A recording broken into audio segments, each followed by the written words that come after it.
мог найти. У меня есть заключение правительства, я вам передам. Нет, у нас заключение комитета должны были отразить это.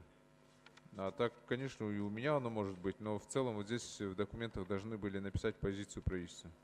Позиция правительства положительная, я вам это гарантирую. Вот пусть представитель правительства скажет об этом. Дастан Далабаевич, биз заключение бергенбиз, мына бар колдоп атабыз да. Колдоп атасыңарбы ошол редакция менен? Минфин каршы чыккан, бирок в целом мы поддерживаем, да.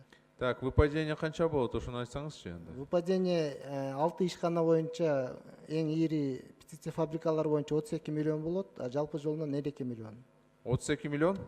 32 миллион 6 ишкана боюнча. Так. А жалпы жолунан 52 миллион болот. 52 миллион.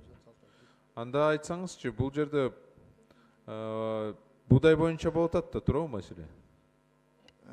Жок, пестицид фабрикаларга өзүнчө атайын корумдар келет экен, кальций. Кайсы корумдар келет, ошону айтсаңызчы. Специфический корумдар келет да. Вот специфический название аталышы кандай? Мисалы, бенде кукуруза, подсолнечный шрот дейт, соевый шрот, маникальций, фосфат дейт, кормовые дрожжи, растительное масло, премикс, лизин, ячмень, соя, баба дейт. Лизин вы тоже освобождаете, да? Это же все химикат же, да, получается, лизин? Лекарство. Ну, лизин, это бенде 0 деп берилип атат, биздин бирок лизин да кирет экен. Может быть, вы список тоже дадите, а? Что вы хотите освободить этим законопроектом? Бул өкмөттүн токтому менен бекитилет да. Вот ошол өкмөттүн токтому барбы азыр? Биз мыйзам кабыл алынгандан кийин токтому кабыл алабыз.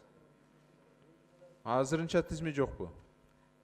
Биринчи мыйзам кабыл алынат да, андан кийин токтомду алабыз. Жок, мен түшүнүп атам. Хотя бы мага ошол долбоорду бергилечи, перечень.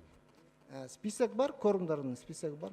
Анын ошол сиз аталган товарлар, аны башка жерге камсыздаса болобу? Мисалы, ошол эле балыктарга же Жок, башка жерге, только чымчыктарга. Только пестицид фабрикага. Все хорошо. И анан ты ошону бергилечи мага перечень, э? Канаттууларга мейли биз ушундай бошотууларды кылайлы, бирок биз аны хотя бы перечень көрөлү. Үчүнчү окууда хотя бы ушундай кайсы лекарстволорго, кайсы дарыларга, кайсы буудайга же эмнеге биз эмен бошотуп атабыз, ошону көрсөтүп бергиле тагыраак. Рахмат.